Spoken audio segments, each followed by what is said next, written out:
Good morning, Jeff here. So, I think it's time to do some contests. I'm getting a little behind. There are contests and threads popping up, and you try to keep up. It's crazy. This is for everybody's friend Chris Propfe over at Chris Prophe's Musically Obsessed. He just hit the 1,000 mark, 1,000 subscribers. So, he's having the 1K contest. K standing for KISS. Kiss is right up my alley since I'm obviously a big fan, so let's jump right on this. We got 5 questions that we have to answer that are Kiss related, but not necessarily involving Kiss. Though the first one is show your favorite Kiss album or song. Now, it's kind of, tough. I am one of those ones that appreciates pretty much everything Kiss has done, including, as I have mentioned numerous times in the recent past, the Peter Criss solo album. Anyway, but so I struggle between Creatures of the Night. That's probably one of their heaviest albums. That's when they really returned to form with a metal album of sorts. But really, I'm gonna go with like what Chris said. I'm gonna go with Love Gun, and the reason being is this is the first album I purchased by Kiss on my own as a kid. And this is what got me into them. This is the album that I spent the most time listening to. It was probably I think it was the first rock album. Because before this, I had listened to mainly singles, 45s, singles, hits, things like that. A lot of disco, Grease soundtrack, Saturday Night Fever soundtrack, things along that line that were at that time popular. And so this was my first real introduction into not only a hard rocking band but Kiss. And so these songs are still near and dear to my heart. And it's just, so it's kind of a toss up. This is probably the most nostalgic album. Creatures of the Night is probably still one of my favorites. Obviously top 5.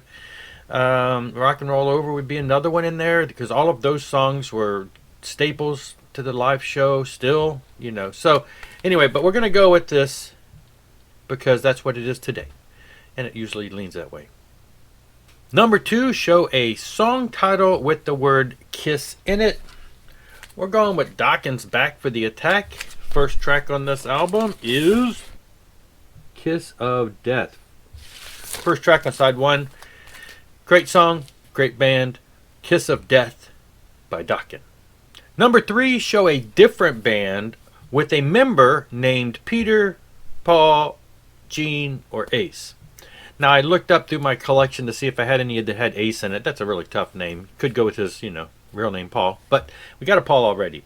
So, started looking for Paul. Pretty common, that probably would not be so difficult. So, let's try to, be a little more difficult. Let's just be a little more challenged, I guess you could say. So, looking up Peter, found a couple bands with Peters in them. Looking for Gene, it's like, is it possible maybe to find a band that has more than one of those names? Thank you, Discogs. You're able to do a quick search of your collection. I was limiting myself to the limited amount of vinyl that I have rather than going and dragging a bunch of CDs out. And I found one. This is actually something I got real recently. Alternative rock band Adam Again was just reissued on vinyl a couple months ago. And the singer's name is Gene Eugene. He has since passed, and so the late Gene Eugene. And the bass player is Paul Valadez, or I don't know, Valadez. So we've got Gene on vocals, we got Paul on bass. There you go, a Gene and a Paul. Number 4, show an alternate band known for wearing makeup or costumes or both or whatever along that line. I'm going to go with somebody that probably had some kind of an influence on Kiss, I'm pretty sure, and that's Mr. Alice Cooper. Yeah, it wasn't a lot of makeup, but he is known for the eye makeup. And he's known, not so much for costumes, though, his show tends to be a lot of, there's acts and, dramas and stuff, and there's a lot of changing and guillotines and straitjackets, and so maybe that could be considered more of a stage show than a costume. But of course, as a rock and roller, even today, they wear the stage clothes, which may not be a costume, but I'm going with this, a classic. Alice Cooper still wears the makeup and still is known for that, and so he comes to mind immediately. Number 5, show an album by a band who toured with Kiss. So, I didn't have to think far because when I saw them in 1983, Headpins opened for them. Now, not particular this album tour, because this is their 82 album, but their 83 album is one on my wish list that I still want to get. Just happened to run across this in the wild.